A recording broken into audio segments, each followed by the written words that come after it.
And so, again, I think everybody's done it at this point. Make sure if you haven't texted me, just text me the recap. Last week, again, we kind of went over the game in general and who the players are. Um, and again, make sure if you have ESPN Plus, I just realized it's $12 a month, which is absolutely absurd. And Bert and I had all discussion on it. Like it is crazy expensive now. When it was $6, I was still like, do I need it? But again, YouTube is your really good friend.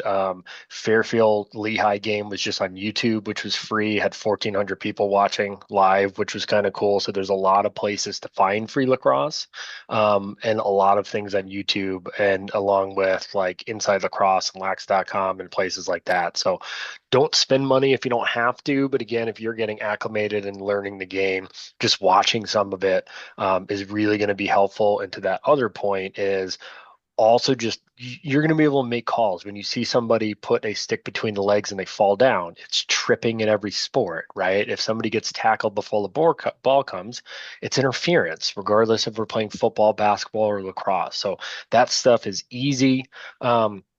When it comes to it. And again, all the small stuff we're going to do today is where we're going to focus, where we feel like in the past we haven't done as much, but we felt like a lot of times when we get out, it's the things that take up our mental capacity a little bit. So that's going to be our goal for tonight. So with the itinerary, um, I'll just ask in advance too. Again, we kind of gave you a lot we forgot to tell you, but you should be reading and if you haven't been reading, you really kind of need to make sure you're at least getting the items done for this week ahead of time so it makes sense. And John will agree, and I will agree, and Dick will agree that it is very dense, the rule book. So sitting there and trying to read 25 pages in a row is next to impossible. Trying to read a page or half a page a day, good technique, right? And so getting through it little by little really allows you to kind of absorb some of it and some of the examples and things like that.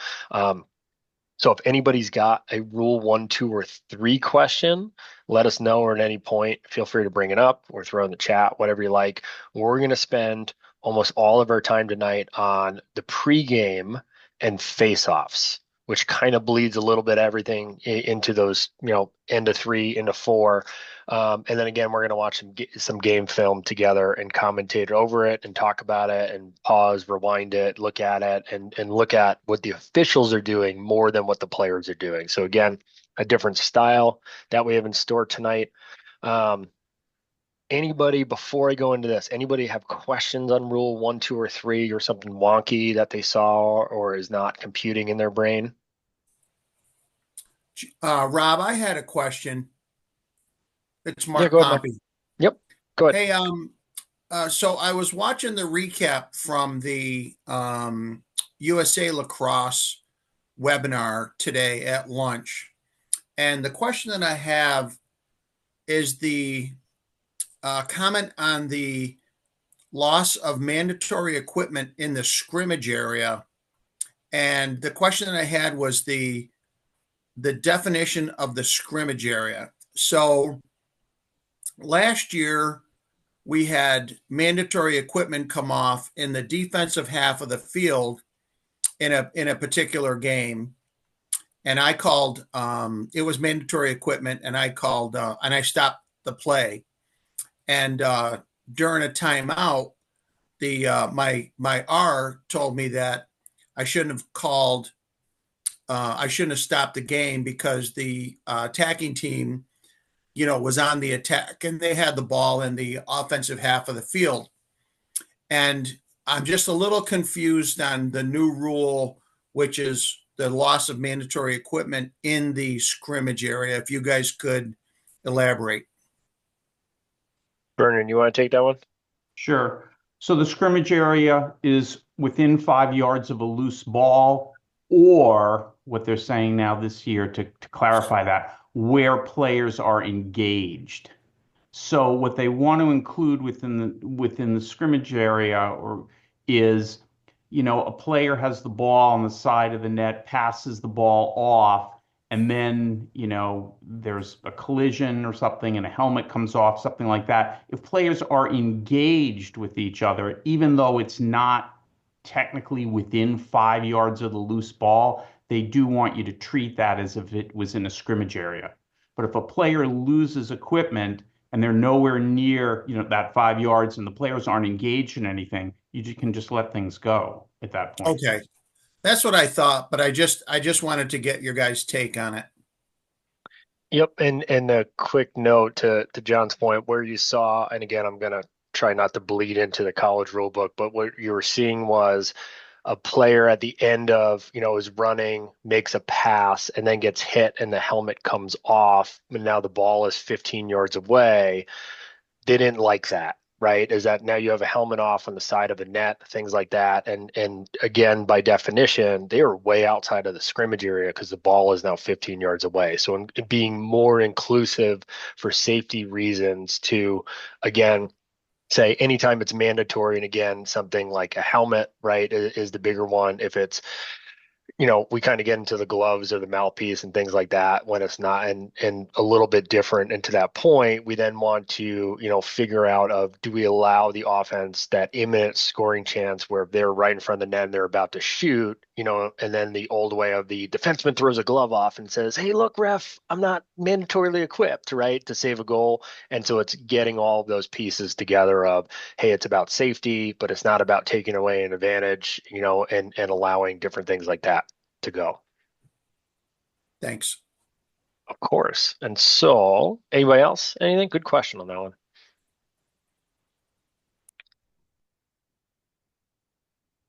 All Real, right. real, Oh, good. right. Go, Real John. quick, real quick though. I'm sorry, I missed the first part of that with the helmet. If the helmet does come off, though, that's mandatory. So we need to kill it right away, is what you were saying, right? Correct. And so, and then this is where it gets in very quickly, right? Where different rules overlap with one another. So again, like helmet is instantaneously, we are killing the play at this point. And Yep. then Vernon, remind me with the right shot, no shot. Where are Yeah, the we? I only can't, the only my time you're brain not going to kill it instantly is if there's a shot in in flight. flight. That Yeah. You're makes going to let sense. that go. That makes sense. Okay. Thank you. Hi, hi, this is Mike Miano. How you doing? Go ahead, Mike. Uh, where do you restart the ball if it's hasn't been cleared yet versus it's cleared yet and that sort of thing? Well, it just goes, so it is an immediate whistle. So where the whistle sounds, where the ball was, is where we actually restart it. And so Okay, it's unlike college is a technical foul. So we essentially will give them the ball at that point. Um, Generally speaking, where the play happens, where it's not necessarily the whistle. So if it takes you half a second and the ball travels a little bit, and again, we don't kind of mince, 5 yards here and there. We just kind of do it right. Where if, it's a hit, which is normally what happens, some kind of a hit, or incidental contact, a helmet comes flying off and the ball rolls 10 yards down. We probably put it right back where the play happened, right? Nobody's sitting there going, oh, well, the whistle blew 6 yards away. Again, always think advantage, disadvantage of when things happen. Now, on other calls, we might then it matters to that point of when we blow the whistle versus where the ball was and things like that.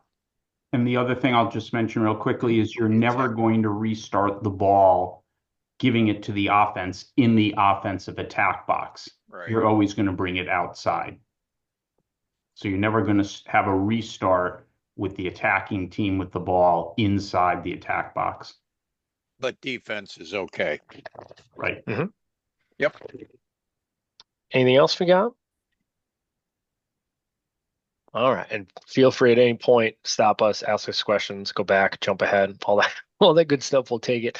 And so, just a reminder on what we talked about. Again, timing is we're doing 4 12-minute stops when we get to high school varsity. JV has the option of either 10 stop or 12 run, and we're going to ask the head coaches and make sure that they agree. Same thing on the youth game. There's different sets of timing. So again, making sure that the coaches agree on what those are. And again, we want to make sure that our breaks are actually correct in time wise, and we'll explain why in a second. Is we want in between the quarters to be 2 minutes. We want timeouts to last no longer than 2 minutes. We want halftime to last 10 minutes and not longer. again, if it's 10 minutes, 20 seconds, the time the scorekeeper, puts that 10 minutes up, it's fine, right?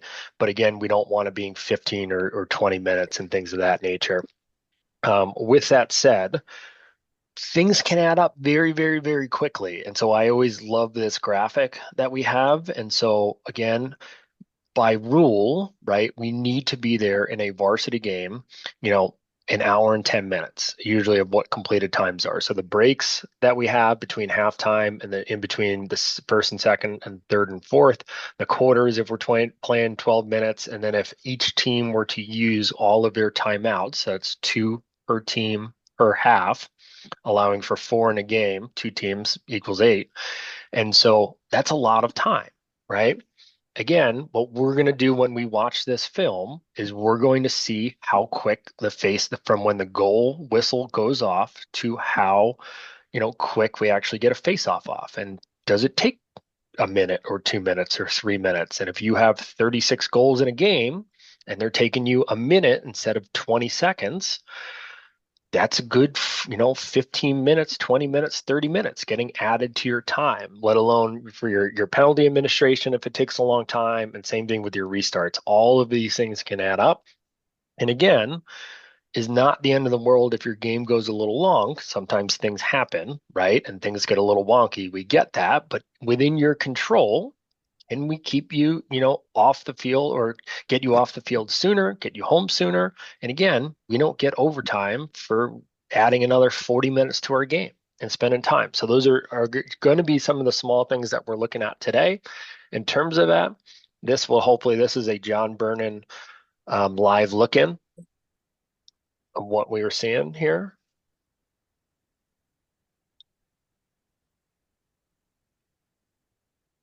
And so I always like pausing it here, right? As it goes again, we'll watch it on what's the real issue outside of the hustle. If you were a parent sitting on this side of the field, what are we thinking about this official?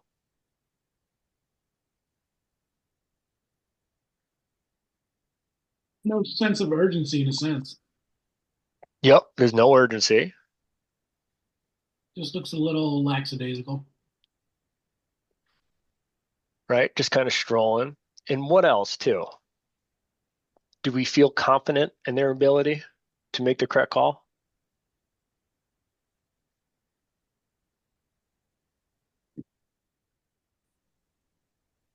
Oh, we can't be quiet tonight. Come on Not now. overly confident, no. Right? He's got like no authority out there, it looks like. He's just letting Right. people. It doesn't really exude a lot of confidence, right? If you're also screaming at him that he just missed a slash call, 3 picks, and also an offside, right? And then he kind of does this, we don't feel so good, right? And again, and believe it or not, US Lacrosse actually found this one too. But again, just simple, right? And again, does it look sloppy this part? It might be in his partner, Oh yeah, but we you gotta drop catch it, it. You gotta right? We catch don't it. catch it, right? We got to pick it up. We walk. We haven't broken a stride yet, right? And now everybody's kind of waiting for us. And again, do you see, right? The players are also going to mimic what we do. So again, we're going to watch something simple like that tonight and watching the difference, right, of how quick face-offs go off based on our own, right, tone. If they're waiting on us, it is really easy for that game to slip out of hand. But if you are waiting on the players every time, it's really easy. Hey, we're going. Because again, within this game, we have timing mechanisms. From that goal, we should be getting up to the face-off as quick as we can. And there's a little bit of discrepancy. I like going pretty quick. As soon as that ball gets within this, this yellow soccer circle, we have our timer on. We have a 20-second timer. So you need to get a face-off. You need to have everybody set, saying the command to down and getting that face-off off within 20 seconds. And as soon as you figure that out, and as soon as you let everybody know, and it doesn't have to be a penalty every time, but if we warn them and the team does get something like a delay of game, your face-offs magically go in 10 seconds instead of 30, right? And again, multiply that by 30 face-offs very, very quickly. And again, that's my favorite call even in college, as I shouldn't be admitting that on video, but it's the best. the first face-off, after a goal, the kids are walking, whatever. You put your beeper on. We make all of our symbols. We tell everybody we got our beeper on, right? We go, oh, we never call that. The kid walks and I forgot my mouthpiece. Let him walk back. And then your beeper goes beep, tweet, tweet, delay game. We're going that way. Let's go. And then John looks and goes, pick up the ball and then blows a whistle. And everyone said, what just happened? And then magically, the next face off, everybody's ready in 4 seconds, let alone 10, right? And all of a sudden, it sets the tone for the entire game. So, again, things we're going to look at and things we're going to, again, what we can control on the field. So we're going to go through the pregame at this point. So just a little bit of buffer to kind of get us all ready to go here on that other stuff and a fun video that is always in there. Again, we're going to go through all these things. We don't have video on certifying the coaches, but it is a very cordial conversation. Again, it can be a little bit informal if you know the coaches, and sometimes they're also together, and it gets a little awkward if they want to talk about each other. But again, if you work with the same coaches, a lot of times the JV coaches and youth coaches usually have other assistants running around, but a lot of times the JV coach is left to fend in the wild by themselves. They're the only one. They got 20 some odd 15-year-olds screaming and running around and stuff. They have a lot to do. So if we can meet them, if we can be quick, we can spend time with both of them equally. And again, we're going to do this thing called certifying the coaches. So we're going to ask them a very specific piece of dialogue. And with that too, it's going to be your head official on that game. So what we're going to ask them is, Coach, do you certify that all of your players are properly equipped by rule? Very simple. Just that phrase that goes out, and it's a yes or no question. If the coach says anything but yes, we don't play the game. That simple. And sometimes they'll look at you and you go, Coach, you got to say yes, right? If they're brand new. And that's okay. We can help them a little bit, right? But that essentially absolves us from anything, because the coaches are now taking the liability, saying that they're going to have a properly equipped team. They're going to play by the rules, and they've made sure all the equipment has been inspected, and they are certifying that. We then ask them some additional simple questions, like, again, as we said, what are the timings, right? Again, a couple simple rules. I like having something in my back pocket, especially when you get to varsity. And some coaches really like talking to you and will tell you all about how evil the face-off guy is on the other team, and he's cheated, and we have all this video, and the guys before you never called it, and you're going to call it today, and this is what's going on. Other coaches just awkwardly look at you and they go, what else you got? And you go, oh boy. So I always say things like, hey, there's a few spots that we go slow in the restart, and I just have a canned phrase to fill some time. I'm pretty good at talking, so I just have things in my back pocket to say, because again, if we spend 3 or 4 minutes with one coach, you got to spend 3 or 4 minutes with the coach that doesn't talk too. So you got to find things to think about. Once we do that, we kind of come back. We also tell the coaches we're going to look at the scoreboard and tell them, generally speaking, when we're going to get the captain, so they're aware. Sometimes if we are running early, we might say, hey, at the 10-minute mark left before we do any of the pregame festivities, that's when we're going to get them. Sometimes we run late and it's 4 minutes left on the clock and we're out there talking to coaches and we say, coaches, we're going to grab your captains right away. And then we're going to go. Oh, go ahead. Just real quick. If there's no visible clock, just look at your watch and say, Coach, I have 10 of 4, or I have quarter of 4. We're going to get the captains at, and tell them what time, because sometimes there's no visible clock. Mm-hmm. Excellent input. We're going to skip the captains and the coin toss because I'm going to have a slide in a second, and then we're going to go through some video on that. Again, I put this as an asterisk. We do this more so at the college level. We'll kind of go and meet sometimes the box coaches because they can be your best friend. And again, this idea of finding allies on the field, a lot of the times head coaches, just like in most sports, are worried about management of the game.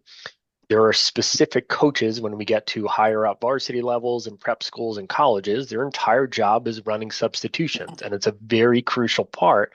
So we can find allies that are on the bench, and they're often in the same spot throughout the entire game. Meeting with the table personnel is extremely crucial. As we said, go over what kind of timing are we doing? Do you have, as silly as this sounds, you need to ask them if they have a visible clock or something they're keeping time on. Now, I know this sounds redundant in the year 2025 of, hey, do you have a device like your phone that can do a stopwatch? You'll be amazed. you'll find a 14 or 15 and sometimes even a 50-year-old sitting at the table, and they'll say, I'm the official scorekeeper. And we go, how are you keeping time? And they go, I'm not sure. We go, great. Find a watch, find a phone, find something, right? And so again, establishing what that is and going through the protocols. We're doing start stop time. This is how our whistle goes. We put our hand up to stop it. We wind it to start, right? Other things like, hey, penalty time. If we have 30 seconds or a minute or two or three, you're in charge of releasing the penalties, counting down the last 10 seconds or things of that nature. How long is halftime? That we keep it on the field, unlike basketball, if it doesn't need to go up on the score because we can go earlier than that time. This is what halftime is. This is what all these little things. I even like throwing in again when you're at a higher level of. I always say if we have an issue, don't listen to the coaches. We will come over and I give you a symbol of, we're in a tunnel. Just look at me and I'll look at you and we'll figure this out. Little simple things like that again, remember what your expectations and who you're working with sometimes. Sometimes it's the injured player, right? That's also in high school. Sometimes it is a manager that's also in high school. Sometimes it's a parent who's never watched the game before, right? Sometimes it's an AD or something else who's never watched the game before. So again, getting a little bit of rapport of, hey, we're going to be able to do this. We'll get through it. And then again, looking through the field, and then we're going to get in and we're going to do, an explanation in the video of the lineup. So again, taking you through that pregame, we're going to go through captains and coin toss in that lineup. Vernon, did I miss anything? Just you might ask them if the visible clock has an automatic horn, and do Good they point. have a separate horn that they might be using?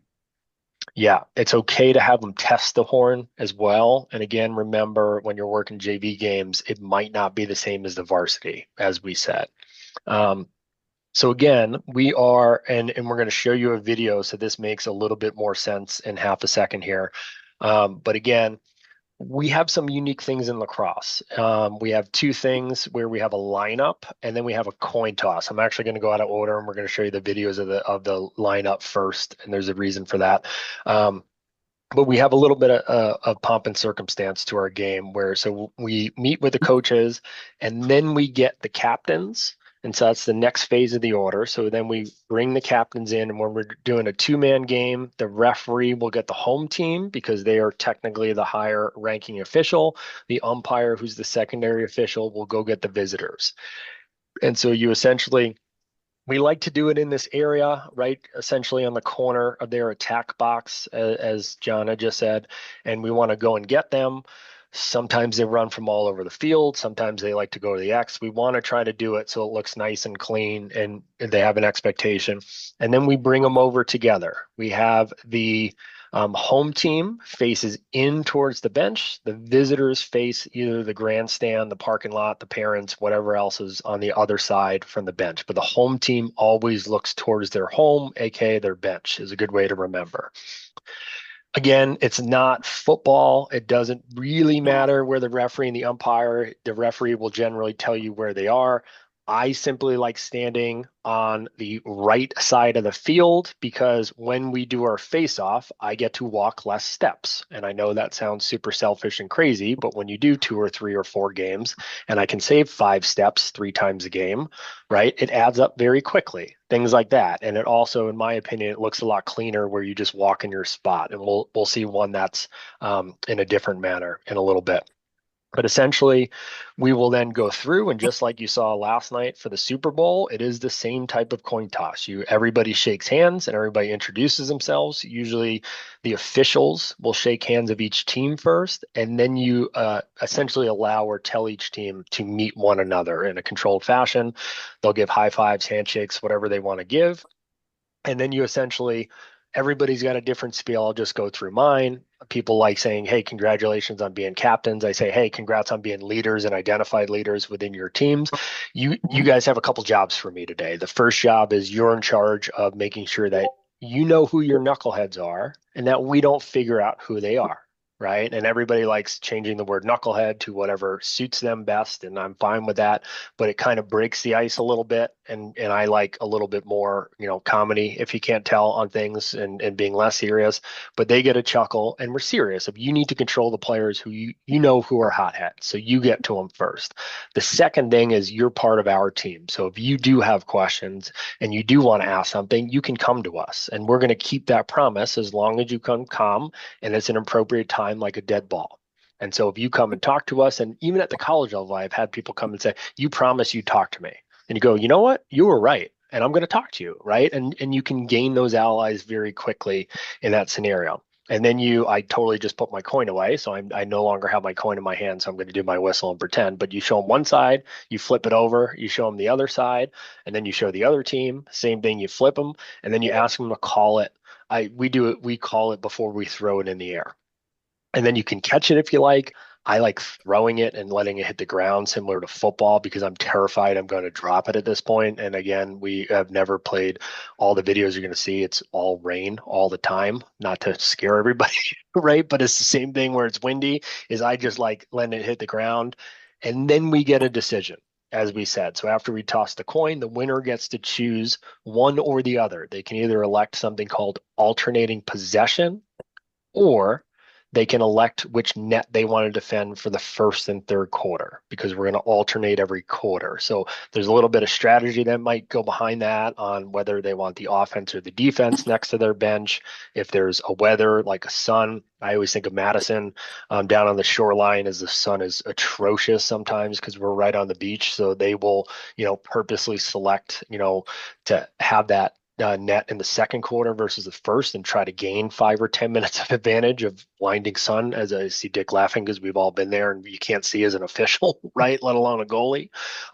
So things like that. And then the loser of the coin toss gets the second option. So then if the first team picks alternating possession, the second team can say, "We want that net versus that net," and that's fine. Alternating possession, I then always explain it to the players in the same thing. Alternating possession, or AP, is in the event if we make a mistake or we cannot determine possession. It's essentially the arrow in basketball. We use it very seldomly. The goal is to not use it at all in the game. So unlike basketball, our goal is to never ever use it, because we have very few scenarios we will need it, but we have it if we want it. So again, the thought of some captains and coaches is, in the event something goes sideways, we get that free possession, right? So it's can be a better advantage than just the net side. The other one, as I just missed, as I saw, again, the visitors always call the coin toss, except for when we get to the playoffs, specifically the CIAC tournament. I'm notorious. I still allow the conference people, the higher seed, to call it, but I've been told I'm wrong in that. But it's a coin toss, so we'll all live. And again, the ref does all the talking. The ref's going to explain the outcomes, as we said. So again, if Dick was on green and John was on red, I'd say, "Hey, gentlemen, again, congratulations on being captains. You know who your hotheads are, so you need to help us out and make sure that you get your hotheads before we do. And again, you got to remember, you're part of our team. So if you want to come talk to us, you can. And we promise that as long as you come calm and as long as you come in a dead ball, we'll talk to you. And if we forget that, remind us. Sound good, gentlemen?" Uh-huh. Here's my coin. I have a 4-5 and a sticks on mine. I have a 4-5 and a sticks on mine. Mr. Naramore, you're on team green. I forget the color I just gave you, but you're on green. You travel the furthest. What would you like to call? Heads or tails, 4-5 or sticks? We'll call heads. Perfect. So it's 4-5 is my heads. I'm going to show everybody. Here you go. Coin toss on the ground. It is tails. John, you get the election of either alternating possession or first net to defend. And again, alternating possession if we make a mistake or can't determine possession. Which one would you like? I'll take AP. AP. All right. Mr. Naramore, you have first net to defend. Which net would you like? Please point to it. Hey, coach, which one do you want? Okay, For the this love one. of God, just pick a side, right? And that's what you're saying in your internal monologue, right? Perfect. So then we do this thing, and again, we're going to show you video on this, and then we spin you so your backs face the goal you defend. So now Dick faces his goal, or has his back to his goal, and then John's got his back, and then we do this huge pomp and circumstance where you can touch a shoulder. I just do a hand of, hey, alternating possession is going to start with green, and then this team is going to be first and third defending this net. When you come out, out. This is how you're going to face. Your left shoulder goes to the goal you're going to defend. So in this scenario, Dick, your team is going to face into the benches. At this point, John, your team is going to face out to the grandstand. If you got any questions, let me know. If not, good luck, gentlemen. Shake them up. Send out your face-off guys. One giant thing that sounds like a lot, but again, it just becomes like second nature once we figure it out. So, Real Rob, quick, as Rob, we go ahead, go. just one tip, okay. officials tip. As soon as they pick alternate possession, make sure you pull out your card and mark which team has it. There's your first use of your card. Who gets Correct. AP if the winner of the coin toss decides their goal? Does that mean the alternate possession goes to the other team? Correct. Yep. Because again, you get to choose an option. So you either select alternate possession, goes in your favor, or you get to select a net to defend. So if you choose net to defend, the loser of the coin toss gets alternating possession. Good question. And so just to show you, and again, we're going to get the video here. Again, when we then get to this lineup, right? So the lineup's kind of unique to lacrosse, and you see it down here, is we're going to line up all the teams, and they're going to line up from offense to, and again, left shoulder to the goal they defend. So the goalie is going to be on the leftmost side of this line, then defense, then the midfield, then the attack. Same thing in the opposite direction. And what we also need, so in this scenario, is goalies down here. They don't have a goalie here, so that's not good. 9 would be the in-home. 9 usually stands in the opposite of the goalie on the other side of the line. Oh, the goalies are in the middle. That's why. Look at me. I'm learning. And so same idea where white attack would be over here or in-home. And so again, it's our job as officials. We need to make sure that in-home has to be a starting attackman still that's in the book, and has to be out for the lineup and actually play that first face-off. And we need 10 players in order to start the game, including a properly equipped goalie. No more than 4 long poles. We need everybody properly equipped, including mouth guards, all that good stuff. And so once we get everybody there, we then do a very quick ceremonious thing. The referee again talks. He introduces and says hi to the game. I just tell you mine. Gentlemen, it's a wonderful day for lacrosse because we're simply out here. It's way better to be here than any place else. That's John. This is Dick. I'm Rob. We're going to honor the game at all times. Goalies, and then the goalies cross first, and the goalies get to high five each other. So we say going down the chute, or goalies meet, or everybody's got a different term, same kind of thing. Super short and simple. Everybody's a little different in what they like. Mr. Vernon likes when he does prep school games, he likes doing last names or misters. That's more than fine. Whatever style everybody likes. Gentlemen, amazing day for a game. All we have to do is honor the games. Mr. Naramore, Mr. Vernon, I'm Mr. Hollab. All you got to do is have some fun. Keepers down the chute. Nice and simple. Then they touch, then everybody goes to their spots, and then we start. I'll pause real quick because we're going to go to video. Any questions on anything?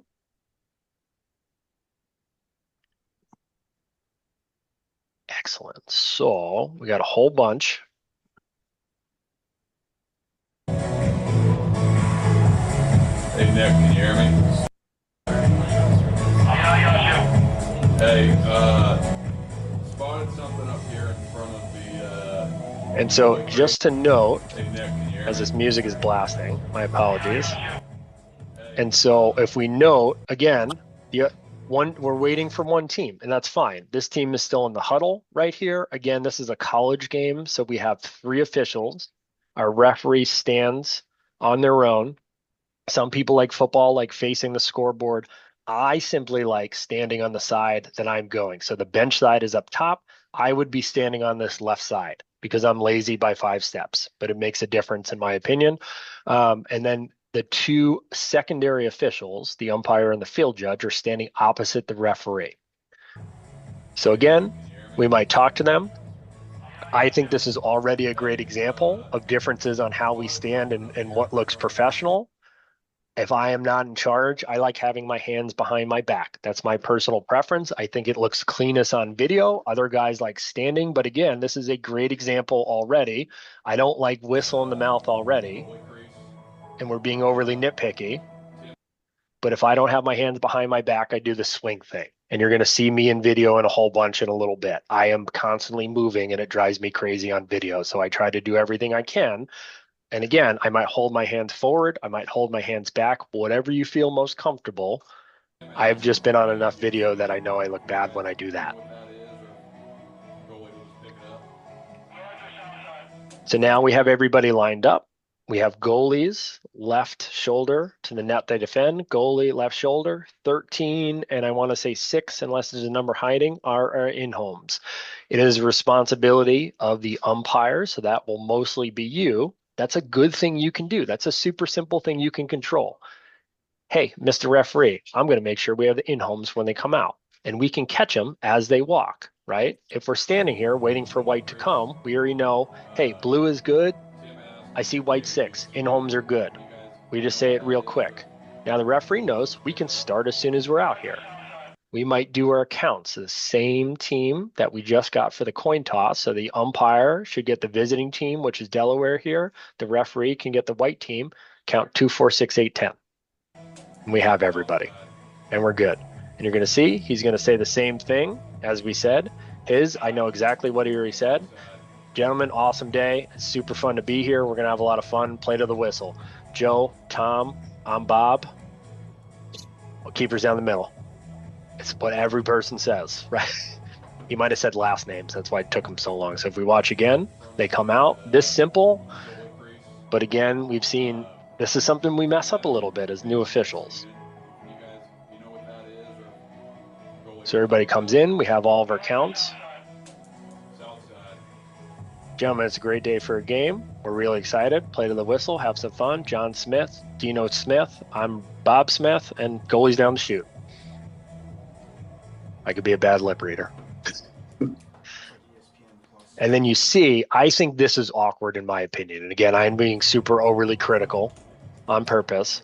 But this referee has to walk around the other side, and his umpire has to walk around, and the field judge gets the shortest walk. I like when you just get to walk right into your spot. I think it looks cleanest. And then the person running the farthest can run a little extra, and it's fine. And again, now we're going to get into the face-off, right? And so this is super crucial before we get there, but we have symbols. So pop quiz from last week. If I have 2 hands up, what is my traffic signal that I am displaying if I have 2 hands up? Stop. A stop sign, right? A full stop, because I have 2 hands. This is full. Kind of like when we get on Sportsmanlike, the full bird, as Mr. Aramore likes calling it, versus half bird, right? Which is a little bit less. This is full stop sign. What's my one hand? Getting ready. Getting ready or yellow light, right? I like calling it yellow light. So, hey, we're caution. We're holding right now, right? We're not full stop. We're almost ready, right? And then, so if we see he's got a yellow light up, all he's going to do is turn his arm 90 degrees here. Super clean, good point. Excellent, right? Thank God for Scout video up in the press box. We can get all this wonderful video, right? But nice and clean. That? Yeah, of course. He's pointing towards the goal he's going to. Mm-hmm. That's the point. And so again, you don't have to be long on it, but again, this is 3-man, so there's a little difference. And normally he would just be looking at him, and technically in high school he would be over here, so you can see a direct line to him where he's not looking. But in a 3-man case, our referee is looking at the umpire, and who is the umpire looking at? Straight shot, right? That third official or that field judge, right? Nice. So all he's doing is looking and watch him, right? No, I'm stopped, and then he'll just point. So I'm sorry, I got close to the camera. So we just do in that, we just do here to that, and it looks super clean and nice right on film. And so he points, he's good, right? He just kind of does that, and then they start their face-off, and we're off to the races. We're going to get through the face-off in a little bit here. Tweet, game starts. Just a we're off question. and running. Go ahead. Yep. On the the first attackman, that's the in-home. So if he doesn't come out on the field, is that and I've never called it. And to be honest with you, I don't know if I've ever seen it not done, but if the first attackman didn't come out and wasn't on the field, is that a legal procedure and it's just a turnover or what? You can't start the game. It's like You not can't having a start the goalie. game. You can't start the game. Now, I will be less harsh in my answer and immediately say, if legitimately he named somebody who wasn't there, right? It's always been number one, and number one was at the orthodontist appointment today.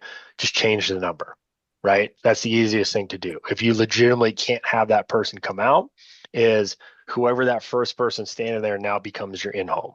But you can't start the game, so you need to go bring him out. And so I've chased him 100. I've done it, not a ton, but you go find him. Is, hey, we need number 6 out here. Well, why? We need number 6 to start the game. It's part to that point. It's part of that what you need in order to start the game in that lineup. Understood. Good, super good question. And again, is it the end of the world? No. If you miss it, trust me, nobody on the planet is gonna know. You're gonna be fine, right? Because when you actually need him to serve, you're not going back and saying, did he actually start the game? The intent is, and again, this is now old school to not get super deep in the history books, but the intent was it had to be an attackman because they were your best players. So if the coach got some kind of penalty, you actually took a good player off the field to serve it. That was the initial intent 50 plus years ago that now has kind of dissolved a little bit. I always strategically made it our worst attackman who came off for penalties anyway, right? Never played man down and stuff like that because we always subbed a midfielder. So there's a lot of gamesmanship between that. Good question. Thank you. To then go to a different one. So now we're going to show you both coin toss,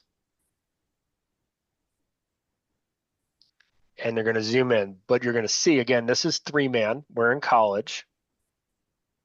But we have 3 members of our board who are on this game.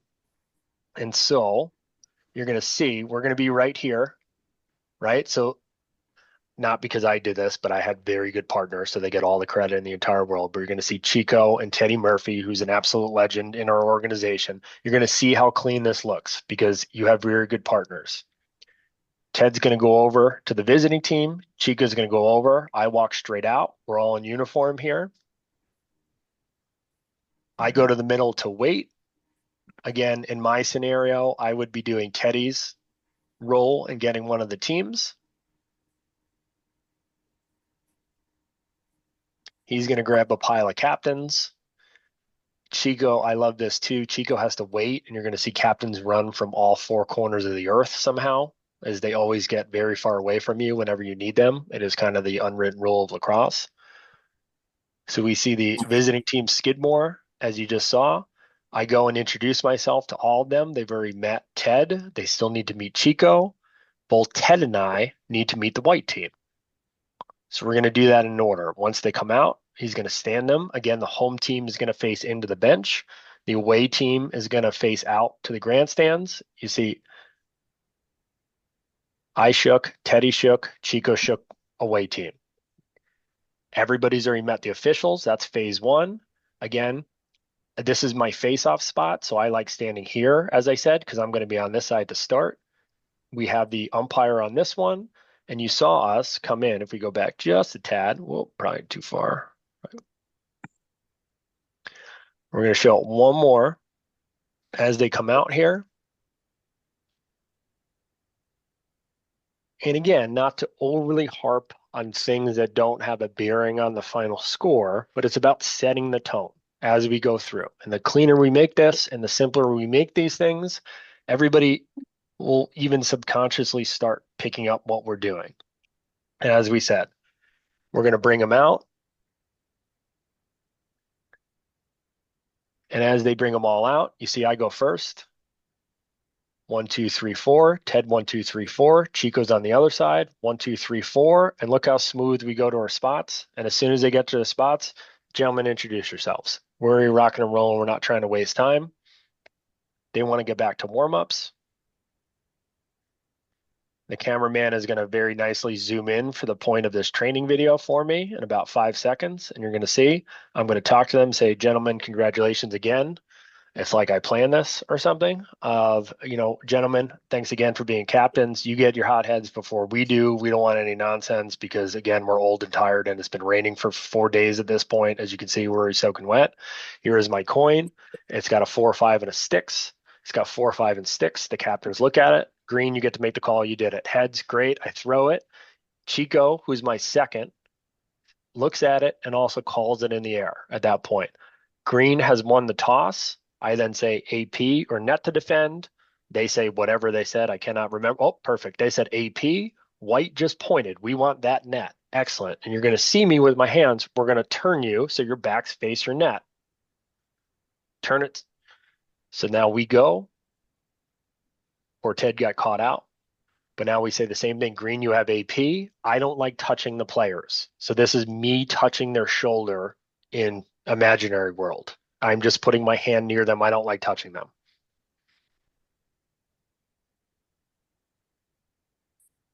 And then we do this symbol of you're going to defend first and third. That's what we say. So everybody can see green as AP, white, you have first and third. And then you're going to see me do some other things. When you come out, white, you're going to face out. Green, you're going to face in. Shake them up. Send out your face-off guys. Let's have a fun night.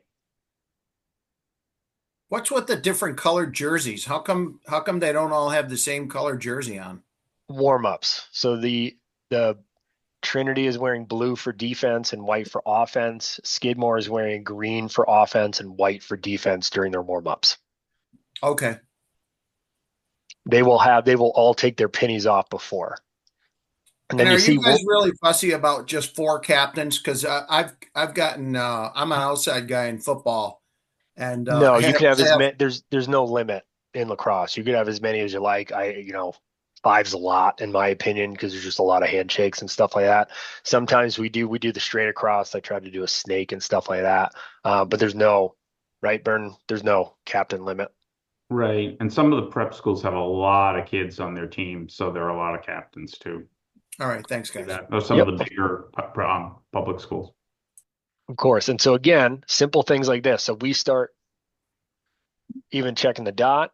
Again, in both levels, we'll also talk to the face-off guys. Same thing. Face-off guys have very stinky gloves on always, so I just do fist bumps. And so we'll introduce themselves. Then we talk to the face-off guys again. At this point, we've been in the same mode, not a ton of rule changes, so we'll just explain everything they need to do. I talk a lot with my hands. I like using visuals and things like that. Hey, if you have a violation, this is what we're looking for. If we're asking you to move, this is what we're looking for. All the things we're going to go over in the face-off in just a second here. But again, a kind of quick talk, and then we eventually get the pregame done. We go hang out either on the far side or you can go back over the bench area and things like that.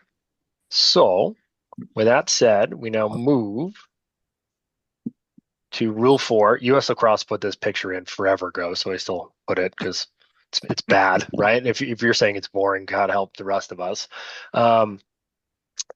As we get to, if I can just make you larger, that'd be great. Whoop. Maybe not. Doesn't like me tonight. That's okay.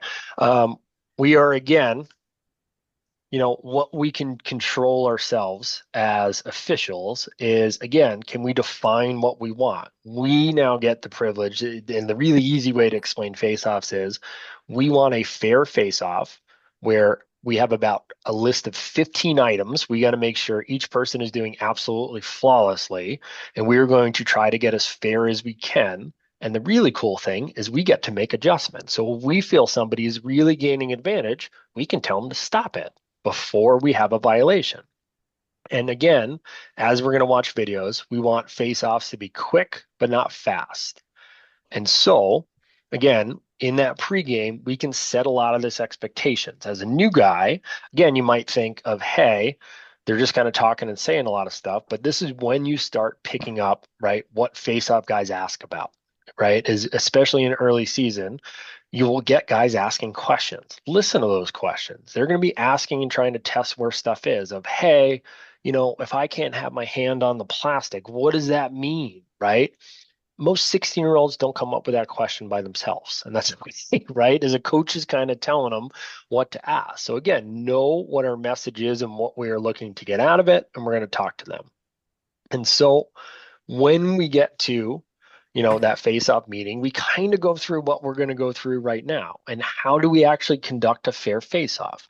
We have three things that we're going to do. We're going to say down. So they're going to move from a standing position to their spot. And we're going to show you what that is in a second. Once we get everything correct, we say set. And now there is no movement, no adjusting, no flinching. They were an offensive lineman down in their crouch, right? At this point, once we say set. When we're good, we blow a whistle. And there's a cadence to that. But that is essentially all we're doing. We're telling them to go down. We are telling them that they can no longer move by saying set. And then we blow a whistle. And that is all we're doing in a face-off. Then there's like 1,000 extra things that get thrown in there. And we have this thing called, first off, top to stop on how they're going to line up, meaning that both of their lacrosse heads are just 10 inches. So we want them exactly matched up where the top of one head meets the ball stop of the other one. We want them off of the line. I'm going to move to this one. We want them off of the line, which is the neutral zone.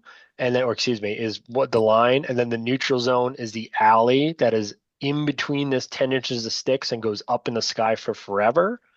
We also need them to, again, have both hands on their stick. Their stick needs to be parallel to the line, and they can't lean, and they need everything to the left of their lacrosse head. And that's about it that we need. They also can no longer have a knee on the ground. Can anybody repeat that back verbatim? Because I can barely remember all of that. It's a lot, right? It is a lot. And I'm not trying to scare you or make it that it's not good. But again, we kind of go back and we say, hey, we put a ball down. We tell them to go down. We get them in their spot. We can make verbal corrections. You can physically move them. Again, I caution against, they're high schoolers. We're all adults and professionals. Don't touch the players. It's a very hard and fast rule that I have, and I think it's a good rule of just don't touch them. You can talk to them and tell them what you do. Even if it takes a second to say, hey, I need you to move left. They go, what?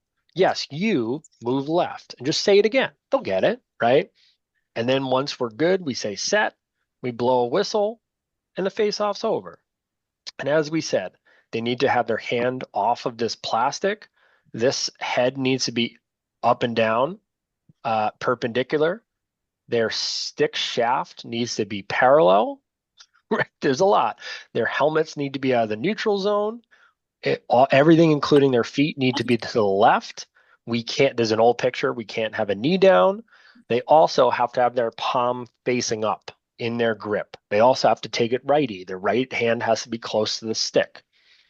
And again, all of those things that we need to occur. Vernon, anything to add? Well, I just wanted to, Randall asked a good question or made a good comment in the chat. The point of it being quick but not fast. Yeah, that was from the USAA lacrosse slide. I would say quick but not rushed is what they mean by that. And so we're just going to go through a couple ones, and then I promise we're going to get over to videos. We also, again, have wing players. So the face-off is actually a 3-on-3. And so I'm just going to cheat a little bit. This is when we don't have an extra wing player but we're going to have 2 face-off players, and then we're going to have 2 sets of wing players, 1 on each team. They can't unbalance. They have to both be on each side. These are called the wing lines. They are restrained to stay in this imaginary box that has, 2 lines, 1 on top, 1 on the bottom, but they don't have these lines. They have to stay within that area. Anywhere they can be moving, they can do whatever they want. They could do cartwheels technically and be fine. But until that whistle blows, they cannot come out. And then it goes from, again, essentially a 1-on-1 to when the whistle blows to now a 3-on-3. And then once somebody picks up the ball and possesses it, or it goes past these restraining lines, now we technically play 10-on-10. And again, then we'll get into how many people on each side, but now everybody gets to play. So the wing players usually not a ton of things that occur. We just want to make sure they don't get over that line first. We want to make sure they don't interfere with the other wing guy because they're outside the scrimmage area, as Mark asked. They're not within 5 yards of the ball. We also want to make sure they don't take a running start and lay out the face-off guy for safety, especially if they're in a prone position while they're still going for the ball. Once we then get again, possession, we wind our arm and yell possession. I say possession. I don't even say possession. I just say a weird thing because it just rolls off and everybody also says something weird. And I don't know why we do it, but we do it. And we wind our arm and now we're playing. In the event, if we have some kind of foul, we might, and this is getting a little advanced, but we might have a scenario where we have a push or something that happened and the ball is loose. We're going to get into those technicals. We still keep people restrained behind these lines, and it's still a 3-on-3. I think we don't want to open up the circus wagon if we don't have to, if we can keep things controlled. And then that same idea, we're going to watch a couple of these. There's a lot more text than I remember being on this video, and that's okay. But essentially, we want to make sure that ball gets back to the face-off very, very quickly. And we're going to watch a couple videos on that. Hey, Rob, go ahead. It's a novice question, but if you go back to the picture of the wing guys, so a lot of times new officials notice where their sticks are. Their sticks are over the line, right? So it's body parts. They can't have any body part over that restraining line. They can have their sticks over the line as they are there. Perfectly okay. All right. So they cannot be touching the line when the whistle blows, the wing players, and they can't have a foot closer to the center mark past the line, touching the ground when the whistle blows. All right. So we're going to watch a few of these. Simply remember again. I'm sorry. Yep. Before you go, could you just explain the hand position on the cross again for the? Yep. The palm has to be up on all levels. When you say down, and you make an adjustment, they got to be palms up, right? Mm-hmm. Yep. Palms up on all levels. Okay. Palms up. Thank you. Mm-hmm. The backhand can be down. So this would be okay, but not this. So they can have the backhand back by the end of the shaft can be down, but the hand closest to the head is fingers up. Mark, you're muted. Oh, sorry. I just read it in the book, and where the hand closest to the head has got to be palm up. Yep, palm up. Yeah. Okay, thanks. And so the one editor's note, again, we're watching college here. So there is a extra official that is, and I want to say, because the bench is this side, this is the extra official. So you're only going to be you, and you're going to be in the same position when you do face-offs. If you are on the far side of the field. If you then are this official, and you're going to come up from this side because, again, each half we stay on the same side of the field. So you're going to be over here doing the face-off where he is. But again, in college, it's a little confusing because you have two people in that area. But in high school, we're only going to have one at a time. And so we're just going to watch a few of these. Take it or start the journey to the NCAA tournament today against number 2 Syracuse. And so again, we're going to watch this one a couple times. But as you see, just keep it simplified. So we're waiting, we get a point, we're good to go. Even far out, our official is going to do that, or a partner official. We're going to say down, they go down. We're going to look, and again, we are supposed to be getting these from when we say down. I'm not joking, think like 3 to 5 Mississippi at most. That is it, right? So you now have to go through that entire checklist of things in your head very quickly. And the chance of you probably missing something is very high, and that's okay. And I want you to know that's okay. The reason why it's okay, as a former face-off guy, I'm going to vouch for every face-off player in the entire world. We cheat a lot, like a lot. We always cheat, right? And so the chance of them being perfect is 0. For them being perfectly parallel, this is not even perfectly parallel, right? In this video, they're probably touching the plastic. They're probably leaning a little bit. There's a million things. We just want it to be as fair as we can get it. If we feel it's very unfair, we say something. But so he said down. For Syracuse, Is Johnny the Mullen taking positioning over of the them with number their one reps for the helmets kind Orange of to being Ripien over the line? Is for that fine? Jacksonville, and The Mullen, helmets can be number over two, the line. They Syracuse. can't be in that Head to the fake. neutral zone. And again, the neutral zone runs from goal to goal. It doesn't run down the line. So their helmets can be over. They simply can't be over the heads of their sticks.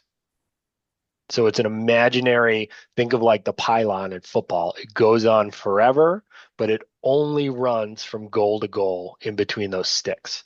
So they can be over the line with their helmets. That's fine. Face-off X for Syracuse, Everything Johnny in the Mullen taking body over the number has to one be, reps including for the Orange helmet, to has to be to the Ripien left for of their Jacksonville, and throat of Mullen their is stick. off to the races to start the So 2025 the season. neutral zone is Johnny the Mullen, he throat ended up of being the his green A player's sub stick defensive play tournament to today the against throat number of two the white player's Syracuse. stick. Head to the Everything has to face-off be X for outside of Syracuse, that Johnny neutral Mullen zone. taking over the number one reps for the Orange to And Ripien so quick, so for we have Jacksonville, possession and because he Mullen picked is it up. off to the races If we're in to high school, as soon as they touch in the attack start the area, we've now 2025 season. satisfied the 10 count. So I'm going to Johnny throw a lot Mullen, of things, he even ended though up we didn't being cover A everything Sun yet. Defensive Player of the Same Year is idea. predicted to And win again, that we just do award this far out preseason again with this our season. yellow light nice to see and him then our settle in point to our early. goal that we're going to cover. CLOA making his first. Again, where he feels comfortable, he backs out, he comes in. And so we're looking again, do we have gloves, our hands fully wrapped around the stick? Are our gloves touching the ground? Is everything left? As you can see, this angle's tough, but essentially here and here is our neutral zone. Looks pretty okay to that point. Are they leaning? Are they not touching the line? We look pretty good. And in this, from this angle, we are very closely matched up top to stop, which is very, very Career good. start for So you're going to see his Syracuse, look, and he gets the orange on the board first set, in and a whistle. 2025, and John Mullen goes 2 for 2 to start, although he loses So now the it, ball's and it's a rolled ground over. ball in the So defensive now half we for also Syracuse. release them and we say play. Couple bodies hit the We're going to floor, let but this it go a is little the bit. Orange. So now we They actually have a clean up shop, turnover. they get possession, And now the team is going to and that's the clear. first touch of the game Even for in Jimmy Division McCool, One, they making bobble the his ball. first start. Owen Hiltz was the number 2 recruit in his recruiting class, so he was a big deal coming in. Same here, and he's idea. delivered. See what Drew Ripien can We say figure out down. at We're the going to pause. So our neutral zone, angle-wise, we're a little crowded now. We probably got a little bit of helmets in the neutral zone. We might tell them if we don't like that, right? But looking at this angle, they're probably both a little bit in there, right? I think we're good. We don't have a massive egregious foul. Same thing. We have sticks pretty parallel, hands wrapped. We have hands down. They look pretty good. face-off X. This is a spot Jacksonville trying to replace Nathan Cap. We have And a there is possession first already. win We need for to Ripien. cover our goal. Sets up quick offense for the Dolphins, and there is a first Rob, stop. there's We a have a little bit of a And a- delay in seeing the video at our end. Delivered. I'll go back See what for Drew it. Ripien can figure out at the face-off X. This is a spot Jacksonville trying to replace Nathan Cap, and there is a first win for Ripien. Sets up quick offense for the Dolphins, and there is a first stuff, and a crease violation goes by Nicky Brown. Chip weekend lost by 2 to Denver, but We get a lot of in stuff real quick. clinic in And so are we on the pause portion? Yeah. Yep. So same idea, different angle now. This is why we're using it. Is white a little close? Yeah, right. And so again, nothing we might chase or be not happy about. Same idea. If he's looking in that neutral zone, right? The other idea is no matter where you stand, you're going to get advantages as an official and disadvantages. This angle gives you a really good shot of the neutral zone, gives you a really good shot since he's looking over to see whether or not they're leaning. You cannot see the hands of the green player from where he is. You can't. You can't see his foot. You can't see everything else, right? Same thing. You can't really see the backhand too well of white. But again, what you give up. Other guys, and again, you can stand wherever you like. Some guys like looking down the line. I like that a little bit. Some guys stand 45. We also changed up. we might stand in all three of those spots a few different times to get different looks. Every big game they had, whether it was Maryland, whether it was Denver, he was there. And so just to go back, we see he might have said something to adjust White here. White moves a little bit and goes back to the exact same spot he's at, but close enough. And demanding that ball towards the end of the game. Johnny Mullen has no. What are the counts once they pick up the ball to get it in? So we have 20 to clear over the midline, and we have 10 seconds to get into the attack area. So the quick explanation, and hopefully, so when the goalie makes the save, they have 20 seconds to get over the midline in high school. Once this player catches across this yellow 50, which is their midline, they have 10 seconds to step it inside of that 30-yard line. And again, it's the attack area, so they have what we call alley line. So they need to get inside of the numbers past the 30. So if it was high school, we're in a 10 count. Now he's satisfied. We put our arm down, arm up, and then we point. Transition, Dalton Hubbs races it ahead. And so I'm going to go, we'll see one more here, and then we'll watch a little bit. The long pull on the near side, and Sammy English. And so I just like pausing too. Oh, we're going to go back a little bit. Again, every official is going to find what they like. And I like just spending an extra half a second here explaining. This official likes using what we call that Smitty whistle, or we talked about the lanyard last time, right? And so the idea is you can drop your whistle out of your mouth and not fear that you're going to drop it on the field, as crazy as that sounds. I like using that because as a new official, I used to put my finger whistle in my mouth, and all of a sudden I go, hold on 7, and I drop my whistle, and now it's in the grass. And then I look like an idiot because now I'm trying to figure out where it is, or I go to blow it back in, and I no longer have a whistle. So I like using that one. Some people like putting it in. Again, we don't want to say down, say set, and then bring our whistle to our mouth. That is what we do not want. Because again, it gives an advantage. Face-off guys will watch and see when you're going for it. You want to keep that whistle in your mouth. The short stick, Princeton teammate. He's actually going to touch here in his role on the far side. And say set, and that's all we are. Second win of the day for Ripien. Sets up the and this is the same for youth and for high school and for college. We have the same face-off mechanic for everything now. Right now. Oh, yeah. We'll watch one more. Same idea. Nice, clean, good. Tripped up there. Had a beat on it, but Ripien finding a groove. He's got 2 straight. Back to 50-50 at the face-off dot. Questions on face-off.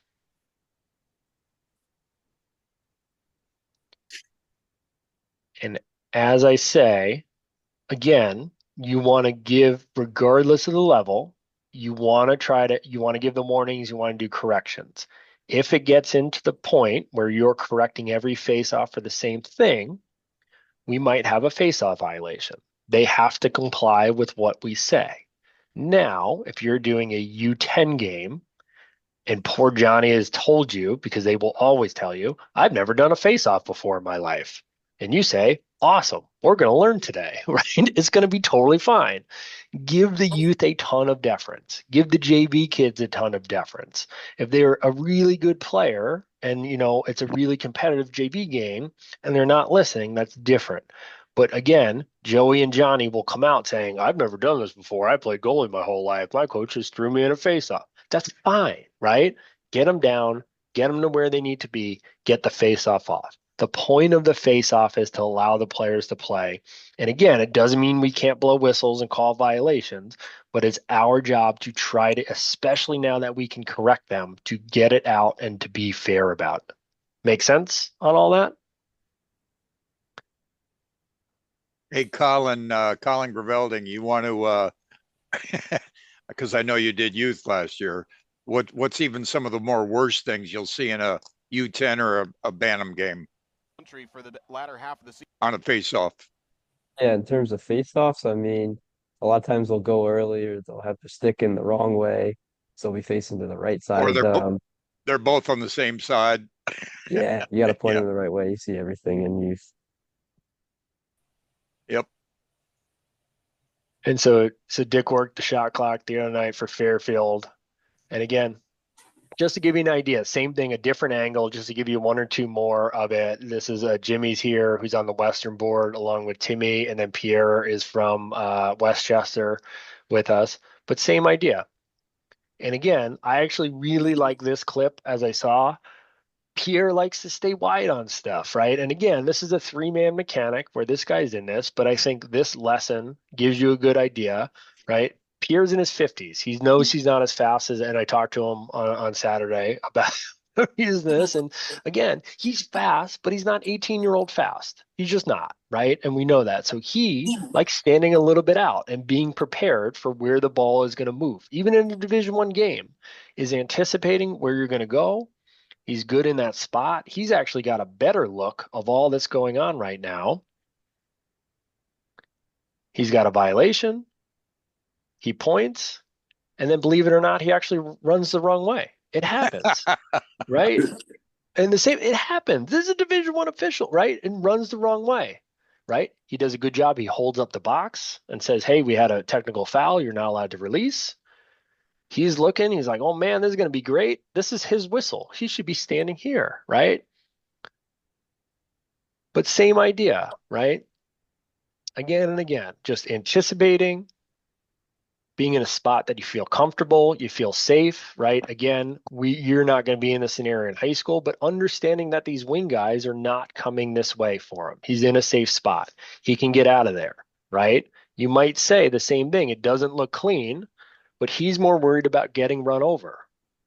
He gets out of there. He knows the players are coming. He's going to get turned around, and that's okay. He gets to a sideline, right? So super simple things like that can get out of harm's way. And again, just to see Jim do it, is going to do it a little bit differently. He likes standing facing toward it, doesn't put his hands on his knees, which is fine. But now he knows he's got to cover the goal. So Jim tries to get out of there.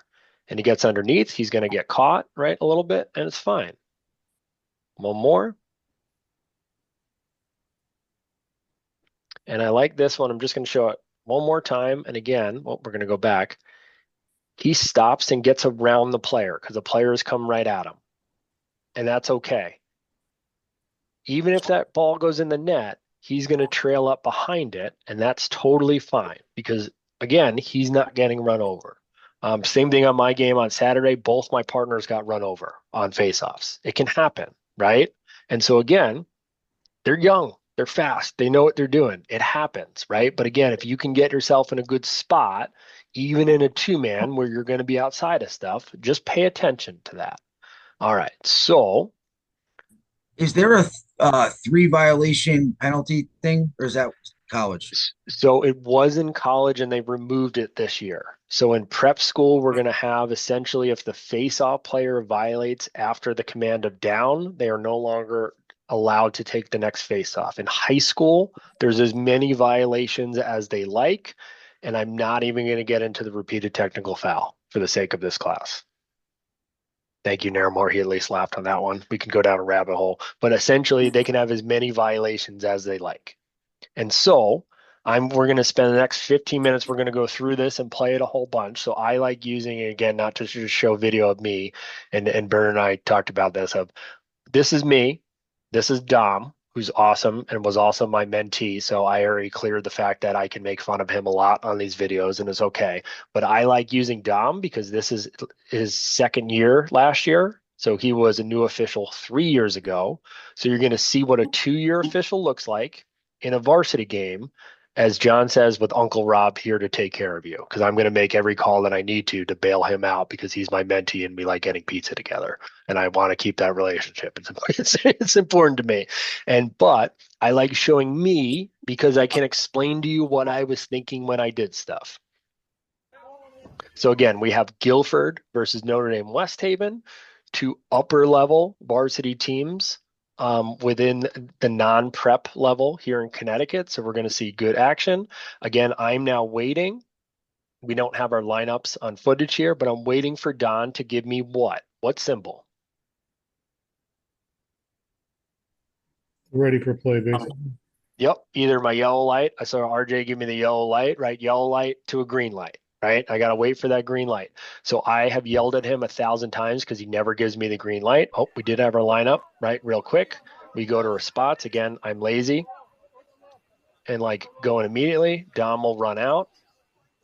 I probably said something like, Dom, because you're going to see him. He's going to get his whistle stuck in his pocket. He's going to get his whistle out. He gives me a good symbol, right? I'm good. That quick. That quick. As soon as Dom gives it, down, set, go. We're out. I'm going to get out of the way. Dom's going to not get run over. Green's got the ball. Green is now in again. If you were a basketball guy, praise whatever you believe in, because we're in half court. We understand this, right? This is not a foreign concept. We finally made it to the part of the training where we get to half court. All Green is going to try to do is work the ball around the perimeter until they get their correct substitutions in, a little bit different, obviously, than basketball. And then they're going to initiate and try to get to the hoop. They might run some pick plays. We're going to see subbing that's occurring. We're going to throw the ball around. Hey, Rob. Yes. Just something real quick. Yeah. This sub that just ran out, so they have to run to their side of the field before they can come out? Yes. At the very quick explanation, Green, the offense is only allowed to have 6 players on their side of the field at any given time, regardless of position. White is only allowed to have 7 players on their side of the field, regardless of position. What you traditionally see is your 3 attackmen and your 3 midfield for offense. On defense, we will have 3 midfielders, one of which could have a long stick or a long stick midfielder. 3 will be long stick defenders and a goalie for a total of 7. So what they were waiting for is they had to bring one man over to their defensive half to then make 5 to allow that new player to come in. Great question. So we have a shot. It's going to stay in bounds. We're going to have a little loose ball battle. White's going to pick it up, and you're going to see I just reset for now our 20 and 10. And again, we're going to explain all that. Dom is going to start moving his way down the field, and he's going to turn his back a little bit, which is fine. And so now we're looking out of bounds.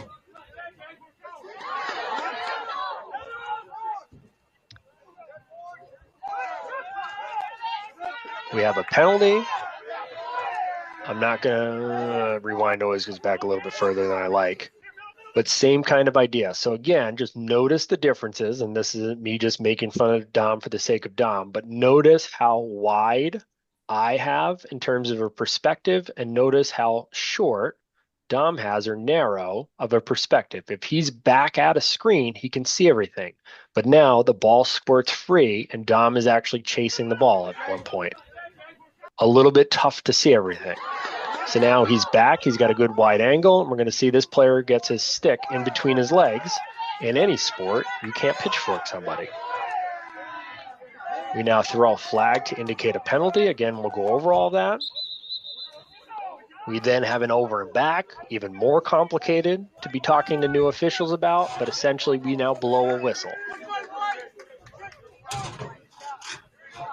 And so when we report it, again, Dom should be closer and allowing the scorekeeper to see him and hear him, because there's a lot going on. There's actually a couple hundred parents in the stands who are very loud, right? While this is going on, my job is to go set up the field. So I'm pointing. The ball is over there. We need you to pick up the ball. I'm going to get my flag. I'm going to put it back in. I'm going to remind the goalie. I'm purposely speaking generics here of what our penalty. It was tripping. It was 1 minute. The ball is going to be over there. What am I doing with my hand? Pausing the. Putting it up. Yeah. I got a big yellow light. We're not ready, right? I'm not ready. It doesn't matter about anybody else in the field. I'm not ready because I don't see Dom ready, right? And again, I yell at him all the time for this. Is Dom ready or not ready right now? Can you tell? Nope. You can't, right? You can't. So that's fine. So I'm now waiting, right, for Dom to tell me what we are. At some point, I can't wait all day for Dom. I got to go home and eat pizza with him, right? So we go, right? But we'll get him. Now, I love this. Dom spotted a ball on the field, right? So we blew a whistle, which is more than fine. We want it safe, right? But Were we using our time efficiently in those 20 seconds? When we got back, we reported the penalty to make sure we're good and the field is set. And we gave a nice confident of we're good, right? Balls happen on the field. Again, things we can control. We can't control score or shots or guys getting pitchforked. We can control how we look to our partners. So same idea. We now have White is on offense, is going to be running towards their goal about 30 yards away. Where is Dom? Ahead of the player, behind the play? Behind. Way behind, yeah. Significantly behind, right? So again, he's going to have to do some catch up. We got lucky. What did coach call? Here. Yeah, go ahead. Is the out of bounds line the yellow line at the bottom? It is the blue line. So it's a great question. I actually forgot to bring this up, and I like using this field as an example. This is a perfect place where you're going to play. There's 1,000 lines, right? There's a lot going on. This is a pylon. This indicates a subbing area. When we zoom out in half a second here, we have a very tight bench area for this whole area. So again, we have our table area. This is our coaching area, and the players are supposed to be behind over here, and then we immediately have grandstands after this blue. So it's very tight in that area. So it's actually the blue line on everything, and then our midline is white, which is actually not colored, which is equally as confusing. So now we have a timeout. So the blue line where those cones are, right? Yep, that's our sideline. So same thing. We're going to watch this one more time, and then we get into even more crazy fun stuff where we do stick checks. So I know Paul Rabel showed you a stick check. It wasn't an official stick check, but it got you an idea. So by rule, we have to do 1.5. We generally agree first time out. So we've only gone 1:30. We've had a penalty. We've had a ball on the field. We've had Damos getting killed. We have a coach calling a timeout. Good call. Here comes Rob. Hopefully it's not super delayed on you. We agreed we were going to do a stick check. So again, talking about timing and talking about effort. So I'm coming across the field and I'm saying, we're doing a stick check. We're doing a stick check. We're doing a stick check. We're doing a stick check. Grab the other team. Dom, grab the other team. We grab his stick. I quickly check to see if he has shoulder pads, ask him about his cleats. I look at his mouth guard. We come over. As Mr. Burnham hates, I have not touched my scorecard yet. I don't care about the timeout recording. I'm going immediately into a stick check. Green is done with the timeout huddle already. White is probably going to be far behind. Again, not making fun of Dom, but Dom drops the ball twice within her stick check. Right? But nice, clean. We have both sticks, so nobody gets it. He actually drops it that second time. We give it a white. We give it a green. I tell Dom to go get lost in a very nice way. I got this whistle. He flips the ball to white. Now this becomes important. This is part of having a veteran and a young guy.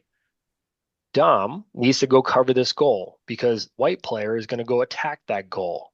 My position really should be over here at the 50 and the 0, but to the larger point, there is going to be a bunch of commotion here. This is the best defensive player for Guilford. This is one of the top attack players in the state for Notre Dame. He is going to try to hit number 2 very hard, and I know that because they haven't met each other yet in the game. So if you come over, you can set a tone. I also, thank goodness I am still blessed, I am still pretty quick. I can get and recover ground. But we look at it. These kids, right? Yeah. Yes. So we give a very specific, this is where I want you. I back up the defenders. I tell everybody we're set. We blow a nice long whistle. I start migrating back because green now gets the ball. So I am backpedaling. White gets the ball right back. We have a shot. We have a goalie save. There's a lot going on. And this is the point of watching this. I now need to cover goal. So I get over there. Dom's getting back into his spot. He's already really goodly telling people to get out of the table area. Things we can control. Keep it clean. Move it. Dom's going to settle into his spot. This becomes important too. And when we get on the field, you're going to notice this as well, of where you feel most comfortable. I used last year's example. We had 2 younger college age players, and both college players were standing like on the 25, right? Because they thought they were super fast and great. We then had, I think it was Sean Carlson. Andy, I don't think it was you. It might have been you if in that Cheshire one. But then we had was it you on that one? Yeah. And then so Andy was standing like 35. And where was Rob? Rob was back the furthest, right? Why? Because again, and the young guys were making fun of me. I said, hey, there's a brand new JV player who just got into the game. He's going to turn the ball over. Watch this. And sure enough, the JV player turned the ball over. And who had 10 yards ahead of everybody? The young guy, right? Right. And so again, it's just anticipating, where are you comfortable? Where do you like it? What is the scenario, right? There's no perfect spot to stand, but there's good spots and there's sometimes better spots. I like standing in tight. Some guys like standing out. Where do you feel most comfortable? Again, I came from coaching. I would stand in the middle of the field because we didn't run crease plays. So that was the safest spot for me to stand. We have a goal. I give a goal symbol. Dom goes to the middle. Dom marks it on his scorecard. I now forget, and we start laughing because I'm in college mode because that Trinity game was the night before, and I am trying to run the ball up because in 3-man, you don't toss the ball.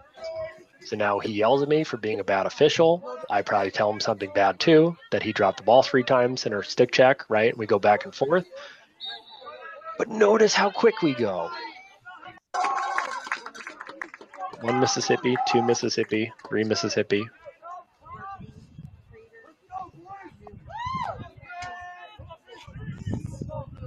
Been 20. So is 14. Is it the referee's responsibility to make sure that when the game 18. restarts after the goal, that there's 10 players on the field? It's both people. It is the easiest thing to do is, again, so that was 22 seconds, right? So Dom's in charge of the face-off. I'm in charge of everything else. So what we do, we give a quick look. I count by 3s is the easiest way to do it. I know 3 is not a normal number, but I know I need 3 green, 3 white on one side, and I find the goalie. I need 3 green, 3 white is what I look. Then I look 2 and 2. So I go 3 and 3, 3 and 3, 2 wing, 2 wing. And then I give Dom our symbol and we point. Super good question.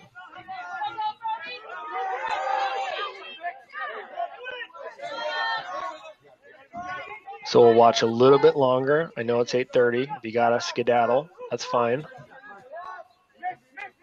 But I just want to watch until we have our next goal just to show you again how quick our face-offs can be.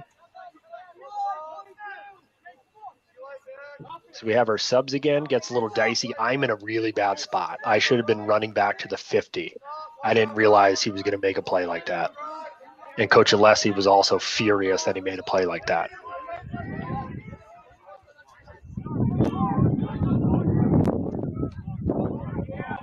So again, we're just half court, kind of a one-on-one. Quick whistle, Dom runs down. I would like Dom on the outside, so there's no chance of him getting run over right here if that player wanted to go left. But we're in a good spot. See, I like 35-ish, hanging out. We have one more shot. I think we're going to score in this next one real quick.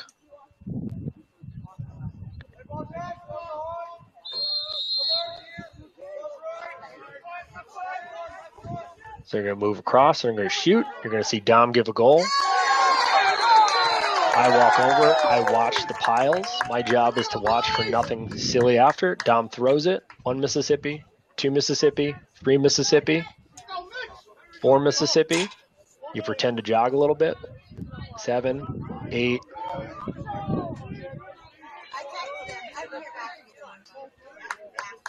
We're at 15 again. Dom with yellow. As soon as he points, we're going. Within 20 seconds, we're gone. Nice, quick, efficient, looks super clean. And you didn't have to sprint, but you at least moved your feet and you got in your spot.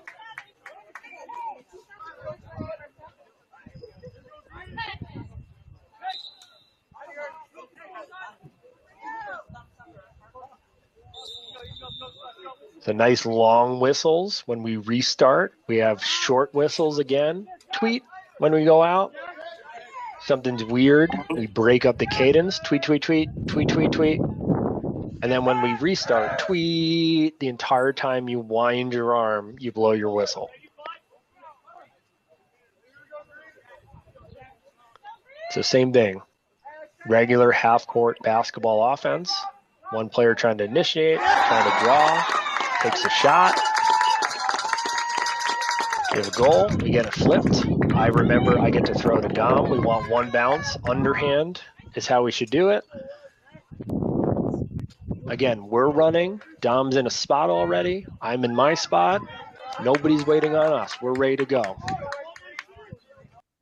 I count 3, 3 and 3, 3 and 3, 2 wing, 2 wing.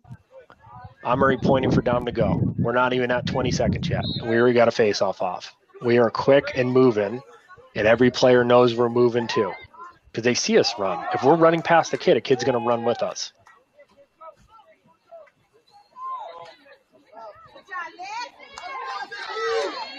So again, White's got it. Dom's going to migrate in. And you saw, again, just the last point I'll make here, we're kind of tentative. We didn't run to our spots because we don't know where the ball is going to go. Once they settle, Dom gets into a spot. I take my time here. I have everything else going on the field. Dom's got the ball. I have to trust that he has it. You got some substitutions going on. You have parents helping out. Who's got that guy? The kid's standing 20 yards from the net. It'll be okay, right?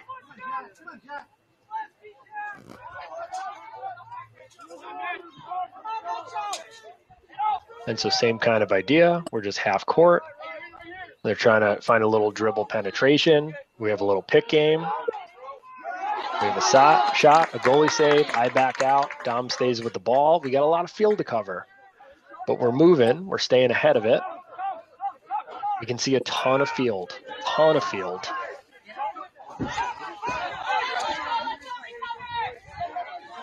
Player loses it a bit.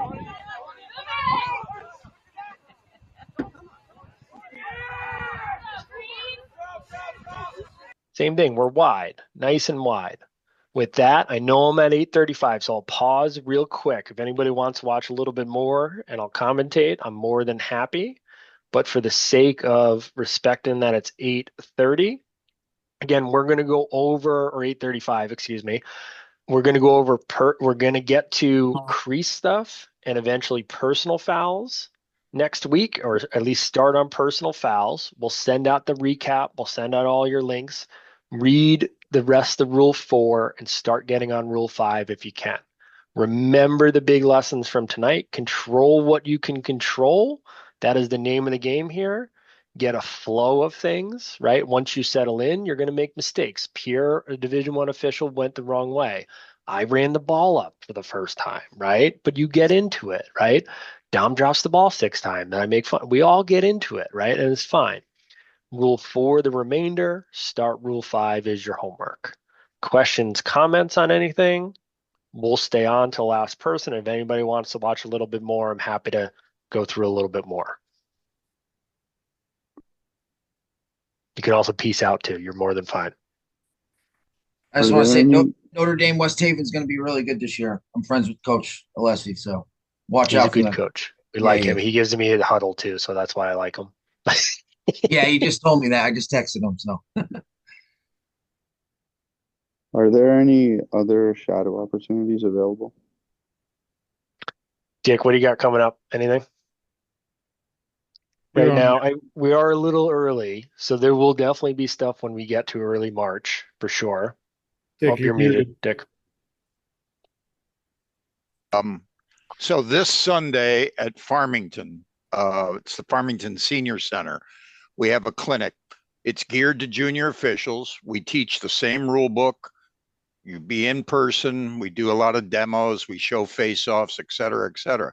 Any of you guys that want to come to that, just shoot me an email. Let me know you're coming, and attend that. I'll send you the address and the time. It's from 10 to 2 on Sunday in Farmington. Be glad to have you. There's also another clinic coming up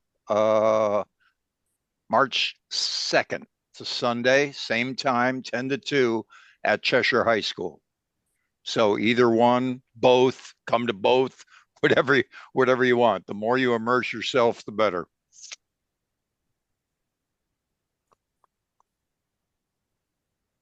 Questions, comments? You want Thank you. more video? You had a Somebody talk to me. question regarding Oh, go ahead. Yep. substitutions, Rob. Go ahead. There's a question about substitutions and how that works. Just says explain substitutions. Got it. Okay. So the substitutions are. Would you show call it this- with the live video? I think Yeah, that would be yeah, helpful. 100%. Yep. Let's go back. Perfect. So Rob, the question that Jenny had was, do they have to come to the 50? And I think, that Yes. doesn't happen. Yeah.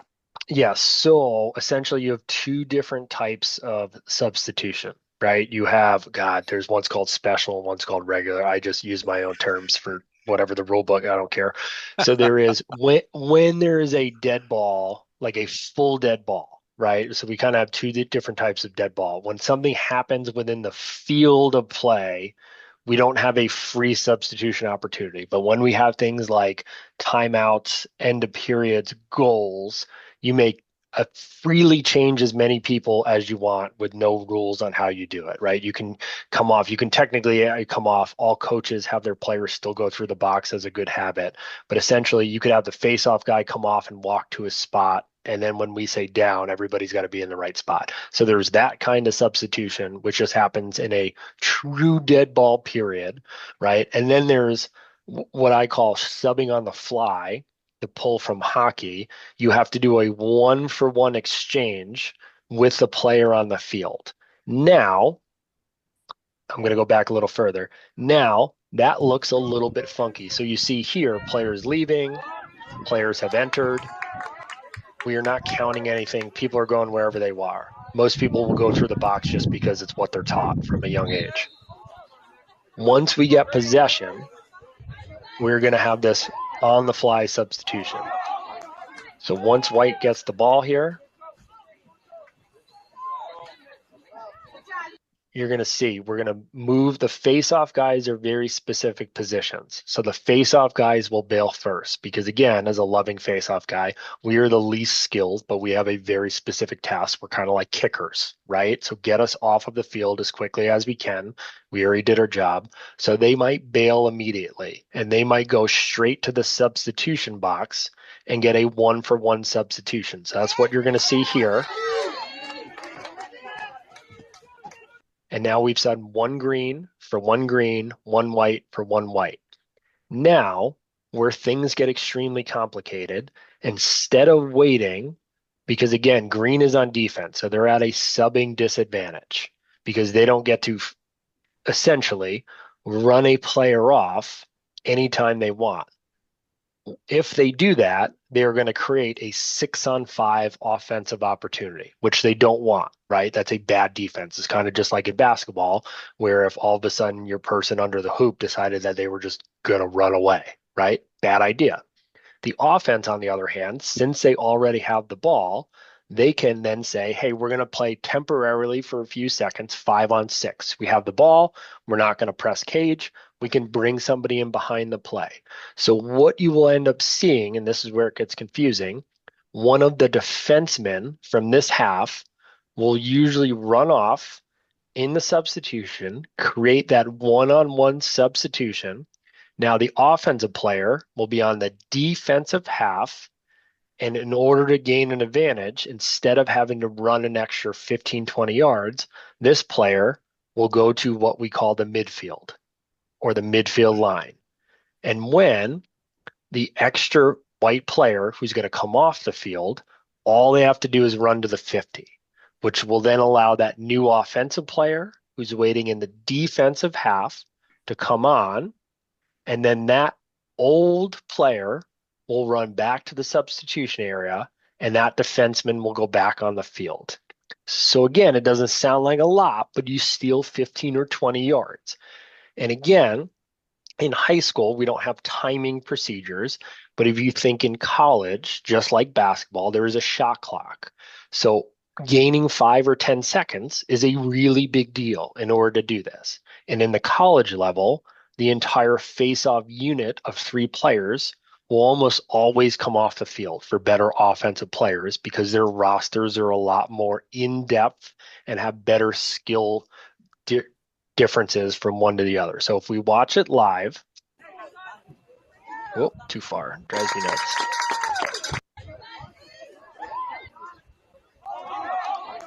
So white will gain possession. White is on offense. The face-off players will generally find one another to try to sub. The white gets to go off. And again, anywhere the last point of this, they can sub. It does not have to be on their side. Anywhere between the two 45s, they can sub. So what you teach the defensive player, run to the shortest point because you're already at a disadvantage. You're behind the other player. The key thing to remember. And you'll see these guys running, right? This defensive player is on offense. So we've already exchanged one. This guy just picks the box because it's closest. We now have all of our offensive players on, and behind the play, they then resubstitute their defensive player on. Go ahead, John. Sorry. The key thing just to remember is that when they're doing the substitution, they just have to adhere to the offside rule, meaning they can only have a maximum of 6 players in the offensive half of the field at any given time and a maximum of 7 players, which usually includes the goalie, right, in the defensive half of the field. So they can go out the substitution box anywhere within the substitution box, which is 10 yards wide, right? They can go over the midfield line. They just have to make sure they adhere to the offside rule. And now you're going to see green do the same thing once they get over, if I remember correctly. Nope, white picks it up. So again, you just had a 1-for-1 sub, a 1-for-1 sub.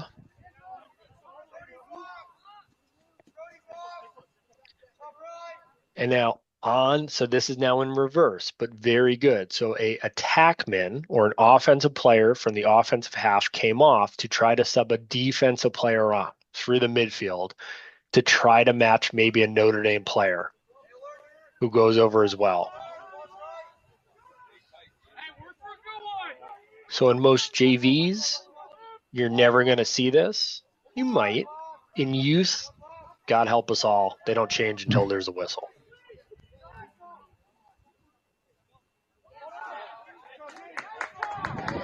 But I think green clears here. So again, the idea is green is going to likely try to get to their attackmen. They're going to go to the perimeter. They're going to try to slow it down here if they can. And now we try to get defensive subs.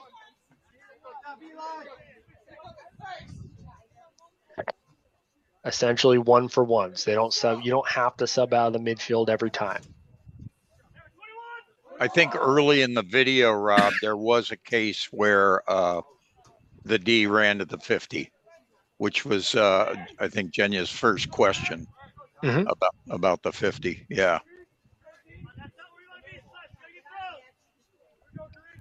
And again, you see differences. Guilford, despite having a lot of players, is a little bit thin on skill set. They're not as deep as Notre Dame, who's got a lot of extra players that they like in some positions. So some teams will sub a little bit less, which is part of it.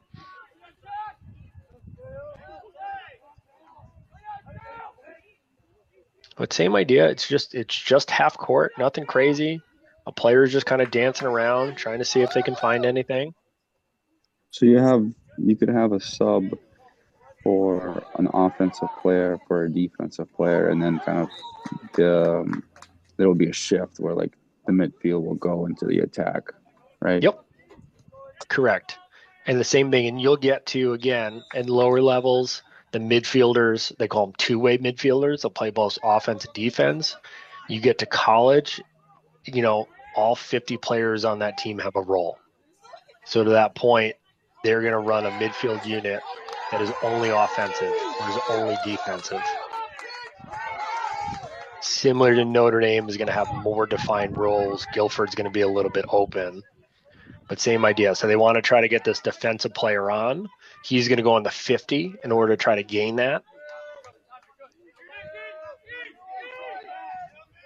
And he's waiting for somebody to sub, hopefully, on white in order to what we call match feet and run with him. And then you see it here. So again, the ball is out, and it is good coaching by Brian. He's going to instruct him to just get to the pylon because that's the shortest distance. So this player is going to bail to the pylon and then make a terrible decision not and go to the 50 instead. And so now he's going to argue that, like literally, because I was there. Get to the pylon! Get to the pylon! Why you get to the pylon? It's just what he yells. But again, it didn't seem like a lot, but those 3 yards might have been the difference of a defender trying to get there, right? And again, in a game that eventually became about, if I remember, 7 or 8 or 9 goal difference in Notre Dame's favor, you're trying to hang in there for as long as you can. So making some mistakes is a little bit tougher, but same concept. So a face-off, we now have possession, we wound our arm. So you got a lot of 1-for-1 subs. Same thing, goes to the pylon. He runs out to the midfield, gives him an advantage. Instead of just waiting there, he can get to the middle of the field faster. A really good substitution by White there. Rob, you might explain too, just for Virginia's sake, counting players. When do you count them, and what's the best technique to count them? Yeah, super good comment. I like doing twos when we're settled. I like doing twos 2 different ways. Whoop, not to blow this up. So I like counting twos when I'm the back guy here is really nice once everybody's settled. And I like counting twos when I'm the front guy when the ball is not near me, if that makes sense, when the ball's away. And again, we'll go over zones, but essentially we kind of cut the field in half. I have this whole zone and up. Dom has this line and down on the diagonal. So right now we're kind of in Dom's, we're coming into mine, so I wouldn't do it. I like counting twos. I go 2, 4, 6, 2, 4, 6. I count it twice. If I have offside, I literally count it 3 times. And usually you see something really funky and it's okay to call offsides late, and you will call offsides very late when you start. I still call it late now because I like counting 3 times being 100% as versus interrupting the play. We can call it at any point. It's, again, the mass difference between basketball where we don't instantaneously call everything. We get chances to count, and then we have opportunities where, again, we have delayed penalties where we throw a flag and the play continues anyway. So when I call it within that sequence isn't massively impactful. But I'll do same thing just now. 2, 4, 6 is how I count and not count the goalie. Or 2, 4, 6. Or even this way, 2, 4, 6. But I try to find groupings and pairs. I'll do the same thing. I usually pick sides of the field if I'm doing green. Far side 2. Up top is 2, near side is 2, 2, 4, 6. And Rob, too, just the other tip, in transition, who do you want to count first and why? Yeah, you always count in front of you because anything behind you doesn't matter. We don't look behind us, so if they have an extra guy or not enough guys, it doesn't matter. Not having enough guys is not a penalty unless you're deliberately trying to gain an advantage. But if they're rocking with 9 total guys in the field, there's nothing we can do. So we just count forward. To go back to what John said, the offside rule is only about having too many guys, not too few. So same thing here. I'll count 2, 4, 6 on white. Green, they're nice and packed, so 2, 4, 6. And I'll be counting now. All goes out, so now I got to bail out of there already. I guess my point, Rob, was are Yeah, you go ahead. counting offense first or defense first? I actually count defense first, to be honest with you. In my personal opinion, you might say offense. I count defense because you most commonly have an offsides when the attackman doesn't stop and somebody doesn't also stay back for them. So if an attackman is closely riding, it's usually on defense, and your dead giveaway is there's usually somebody in the middle not guarding somebody, and they're all yelling for who you got. We had that on Saturday. Same thing. It was a very muddled change. It went back and forth, and then an extra guy they actually had 11 guys on the field. It was so we still called that offsides, but they actually messed up the substitution. And so I was the trail guy. So the two officials down by the goal didn't actually see it. And I just saw the same thing. A defenseman is always the other team. The team always gives himself up. The team literally yelled, "Who do you have? Get a guy, get a guy, get a guy." And I'm like, you don't have one because you're too many. Right. And then I did 2, 4, 6, and then I had 7, and then you throw a flag on the defense. On the offense, we actually had that on Saturday too, believe it or not. They actually had 7 guys on offense. They scored a goal. I gave a nice big goal symbol. I was already at the 30-yard line, and the trail official blew his whistle and said, "Nope, we actually had 7," and we took the goal off. So again, that delayed, we can have that scenario where we just get it right, and it's okay. And it takes time for you to count. So I like defense first, and then offense. Offense is a whistle, and you can't put that whistle back. It's a little bit easier to take the flag back on the defense, in my opinion. Rob, you want to stop the recording at this point? Oh, yes, 100%. Thank you, sir.